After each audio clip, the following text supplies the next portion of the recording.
Hello दोस्तों, आप सभी का स्वागत है हमारे चैनल शाश्वत CGPSC CGWAPA में। देखिएगा, आज हम लोग करने वाले हैं आपके विज्ञान विषय का 28th क्लास, है ना। 28th क्लास करने वाले हैं और देखिएगा आपको यहाँ से परिचारक के एग्जाम में, ठीक है, जो प्रयोगशाला परिचारक का एग्जाम होने वाला है 60 नंबर का, जहाँ विज्ञान पूछा जाएगा। इस 28 क्लास से आपको बहुत सारे क्वेश्चन देखने को मिलेंगे, ठीक है। साथ में हमारी जो क्लासेस है ये रेलवे के लिए बहुत इंपॉर्टेंट है ना। और उसी तरीके से CGPSC और CGWAPA ये सभी एग्जाम को कवर करेगा। हमारी क्लासेस आपके परिचारक के भर्ती के, है ना, एग्जाम तक चलेंगी और उस तक, ठीक है, उस दिन तक परिचारक एग्जाम आपके जनवरी में होने की संभावना है ना। कब? तो जनवरी में होने की बहुत ज्यादा संभावना है परिचारक का। तब तक हमारी जितनी भी क्लासेस चलेंगी, ठीक है। तो विज्ञान के हम लोग जितना पोर्शन हम लोग तब तक आपके एग्जाम तक कवर कर लेंगे, तो उसके बाद आपको किसी भी दूसरे क्लास से पढ़ने की जरूरत नहीं पड़ेगी, ठीक है। वो आपके सभी एग्जाम के लिए, चाहे CGPSC के लिए हो, CGWAPA के लिए हो, रेलवे के लिए मोस्ट इंपॉर्टेंट रहेगा, प्रयोगशाला के लिए, ठीक है। तो अगर हमारी देखिए, अगर है ना, अगर हम लोग देखें तो अभी आपका जो है, ठीक है, नवंबर का हाफ डे निकल गया, 15 दिन इसमें का है। उसके बाद 1 महीने 31 दिन के आसपास आपको देखने को मिलता है दिसंबर में, ठीक है।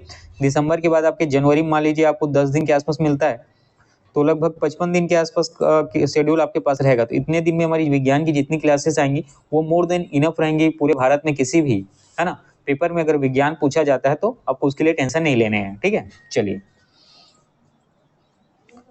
देखिएगा, ये आपका पहला प्रश्न है ना। ये जो है आपका पहला प्रश्न है और इसमें आपसे पूछा गया है, यदि किसी प्रतिबिंब का आवर्धन -0.65 है, 0.65 है, किसका केस कैसा है, तो ऋणात्मक है, तो उस प्रतिबिंब की आकृति क्या होगी ये आपको बताने हैं। ऑप्शन ए वास्तविक, उल्टा और बड़ा। ऑप्शन बी आभासी, सीधा और बड़ा। ऑप्शन सी वास्तविक, सीधा और छोटा। और डी वास्तविक, उल्टा और छोटा, है ना। तो इस प्रश्न का सही उत्तर है, देखिएगा, अगर कोई प्रतिबिंब है और उसका आवर्धन जो है अगर ऋणात्मक है, ठीक है, उसका आवर्धन जो कैसा है, तो ऋणात्मक है, तो उसका प्रतिबिंब कैसा बनेगा, तो याद रखिएगा वास्तविक बनेगा। अगर ऋणात्मक है तो उसका प्रतिबिंब वास्तविक बनेगा, साथ ही उल्टा बनेगा। साथ ही क्या बनेगा, तो उल्टा बनेगा। और वस्तु से कैसा बनेगा, तो छोटा बनेगा, ठीक है। और वस्तु से कैसा बनेगा, तो छोटा बनेगा। अगर धनात्मक है, ठीक है, ये अगर देखिए, ये अगर -0.65, अगर ये अगर धनात्मक है, ठीक है, अगर ये अगर धनात्मक है तो प्रतिबिंब आपका कैसा बनेगा, इसके बारे में हम लोग अभी डिस्कस करते हैं। तो प्रतिबिंब देखिएगा सीधा बनेगा। अगर धनात्मक है तो प्रतिबिंब सीधा बनेगा, साथ ही आभासी बनेगा, साथ ही आभासी बनेगा, ठीक है। साथ ही क्या बनेगा, तो आभासी बनेगा, ठीक है। इतनी चीजें क्लियर हुई। चलिए आगे बढ़ते हैं।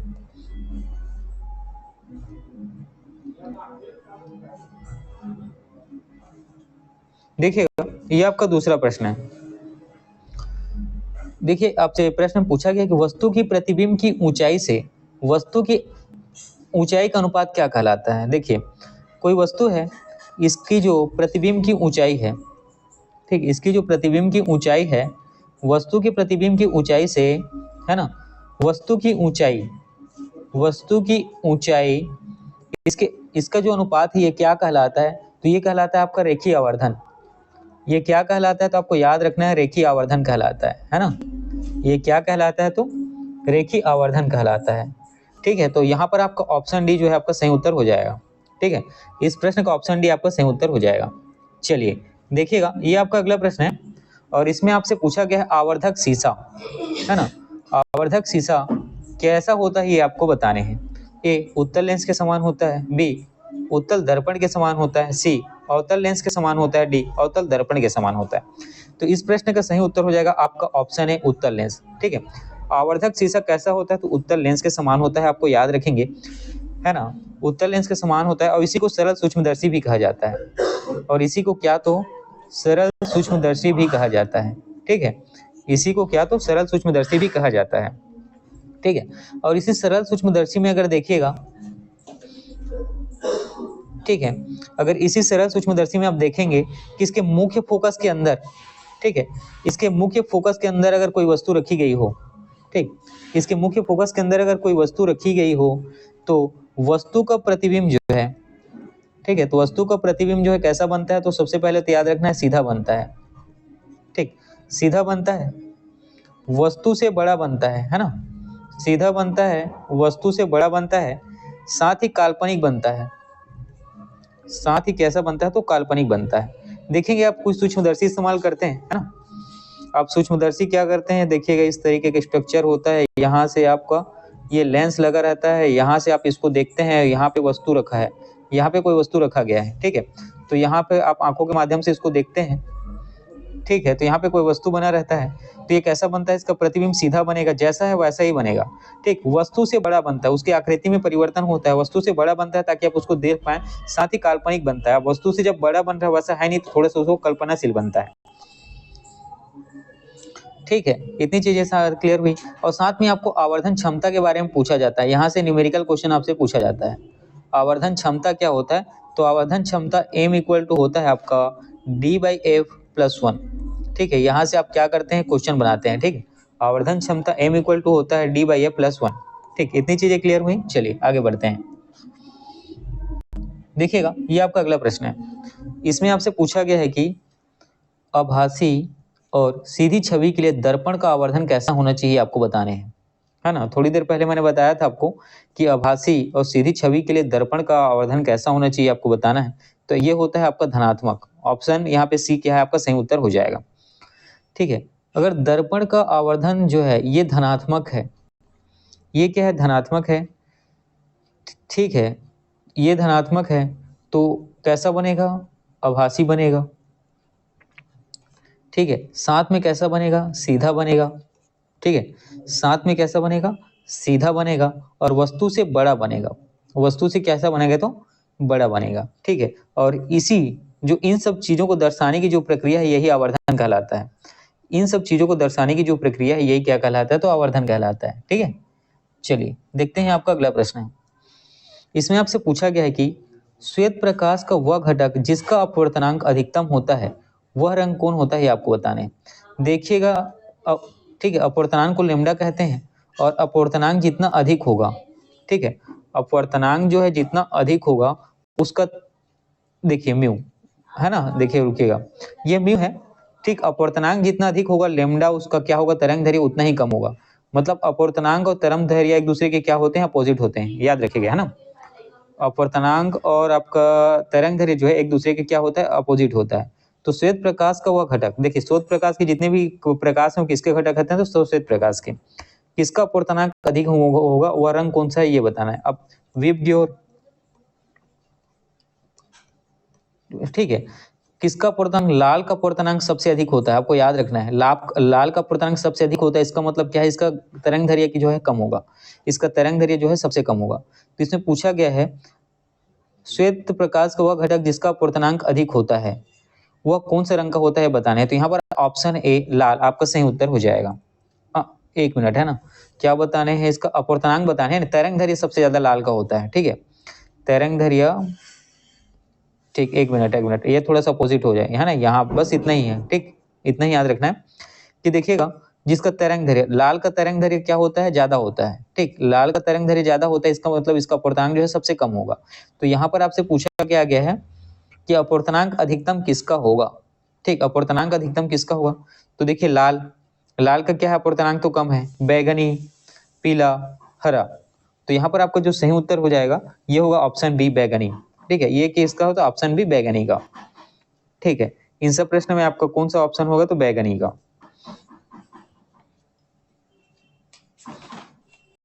ठीक है, चलिए आगे बढ़ते हैं। देखिएगा, ये आपका अगला प्रश्न है। इसमें आपसे पूछा गया है कि निम्नलिखित में से कौन से बिंदु हमेशा लेंस के मुख्य अक्ष पर स्थित होते हैं। अपवर्तन बिंदु, प्रकाशिकी केंद्र, और सी तीसरा है आपका आपतन बिंदु।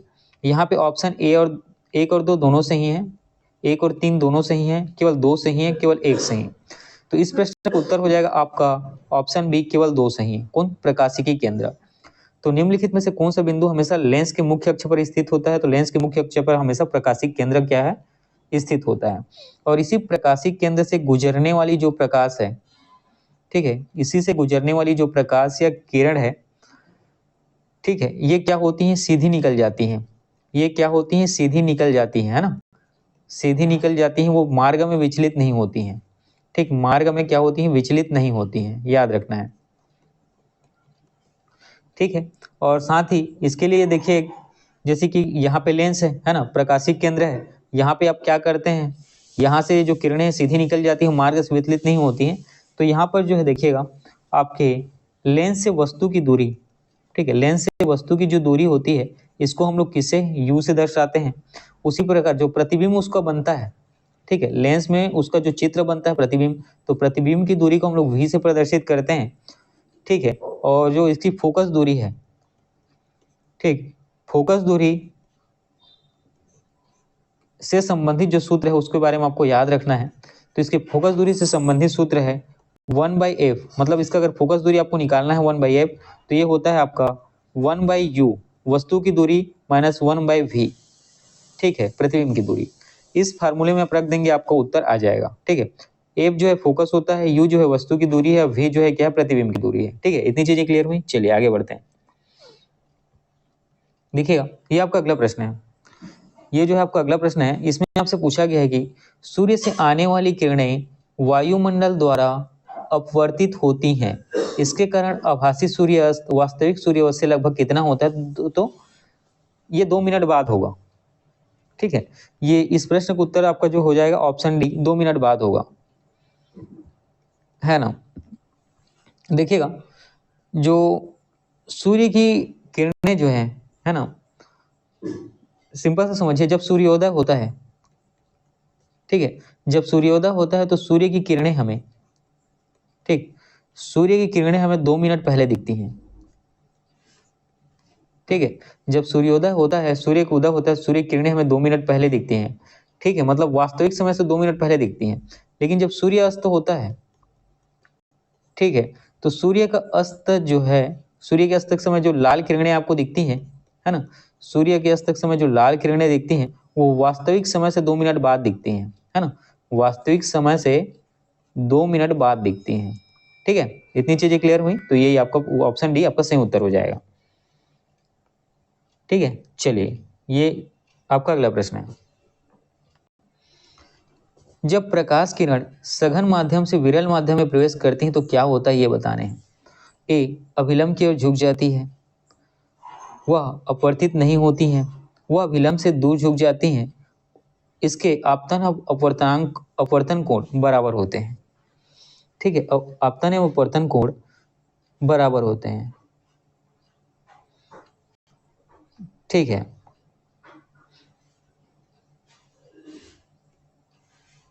देखिए, तो ये इस प्रश्न का जो सही उत्तर होगा ये होगा आपका ऑप्शन सी, वह अभिलंब से दूर झुक जाती हैं, वह अभिलंब से दूर झुक जाती हैं।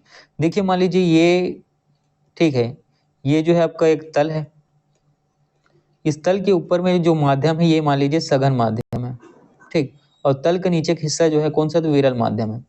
यहाँ से जब प्रकाश किरण इधर आती है, ठीक है, सघन माध्यम से, उसके बाद क्या होती है, विरल माध्यम में जब प्रवेश करेंगी, ठीक है, प्रवेश करेगी तो ये थोड़ा और झुक जाती है। ये मान लीजिए जो खींचा हुआ ये अभिलंब है, यहाँ से प्रकाश यहाँ पे आई, ठीक है, मतलब सघन माध्यम के पृष्ठ पर आई, और जैसे ये विरल माध्यम में निकलती है तो क्या करेंगी, ये अपने, ठीक है, वास्तविक दिशा से थोड़े से क्या हो जाएंगे, दूर हट जाएंगी, वास्तविक दिशा से क्या हो जाएंगी, थोड़ी सी दूर हट जाएंगी।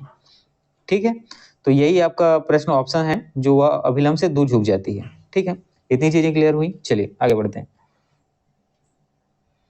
देखिएगा, ये आपका अगला प्रश्न है। इसमें आपसे पूछा गया कि साइन आई और साइन आर का अनुपात क्या कहलाता है, आपको बताने हैं। ए अपवर्तनांक, बी आवर्धन, सी अपवर्तन, डी वर्ण विक्षेपण। देखिएगा, तो इस प्रश्न का जो सही उत्तर है ये आपका है ऑप्शन है अपवर्तनांक। ठीक है, ये आपका ऑप्शन है अपवर्तनांक। देखिए, जब प्रकाश किरण किसी एक माध्यम से, ठीक है, जैसे कि प्रकाश किरण मान लीजिए पृष्ठ है और ये एक माध्यम है, उसी प्रकार एक माध्यम है या दूसरा माध्यम है।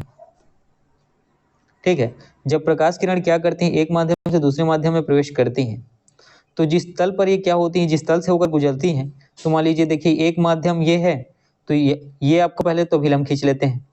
ये एक माध्यम, यहाँ जब प्रकाश किरण आती है तो इसको क्या कहा जाता है, आपतन कोण कहा जाता है।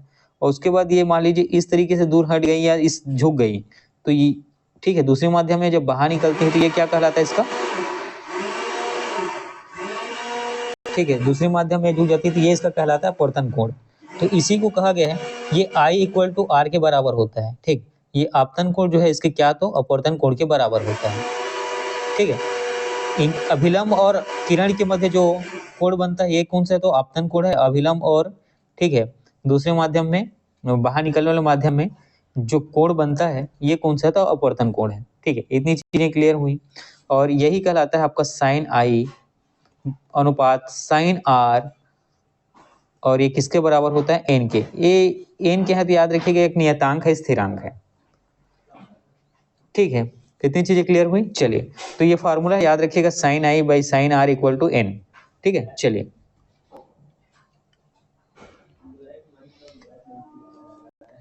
ठीक है दोस्तों, आज का क्लास में इतना ही रखता हूँ, पढ़ते रहिए, हमारी क्लासेस आगे भी कंटिन्यू आते रहेंगी।